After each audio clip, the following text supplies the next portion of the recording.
যে আছি, তো আমাদের কোঠাটা আছে কিনা এটা আপনি আমার কাছে জানতে চাচ্ছি।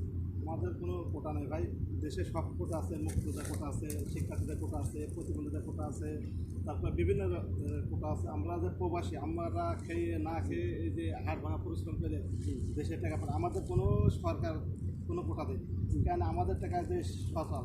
এই যে টাকা পাঠালে দেশ একদম অচল হয়ে গেছে। আমাদের জন্য কোনো কোটা নেই, কোনো আন্দোলনে আমাদের জন্য কিছু নেই, যাতে আন্দোলন শিক্ষার্থীদের জন্য, মুক্তিযোদ্ধাদের জন্য, বিভিন্ন জনের জন্য আমাদের কোনো কোটা নেই, কোনো কিছু নেই। এটা শেখ হাসিনাদের মানতে হবে, আমরা দাবি করতে শেখ হাসিনা। তো আমি এটা বলতে চাচ্ছি যে আমাদের টাকা দিয়ে পুরা বাংলাদেশ চলে, আমাদের টাকা দিয়ে পুলিশ প্রশাসন চলে, আমাদের টাকা দিয়ে ব্যাংক ব্যালেন্স চলে, আমাদের টাকা দিয়ে সরকারি কর্মকর্তারা চলে।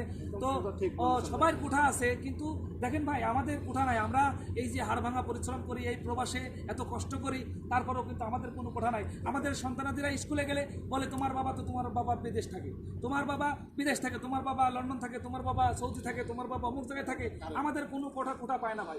তো এটা নিয়ে আমার খুব কষ্ট লাগে যে সবার কোঠা আছে, কিন্তু আমরা যে প্রবাসী, আমরা যে রেমিটেন্স যোদ্ধা, আমাদের কোনো কোঠা নাই ভাই।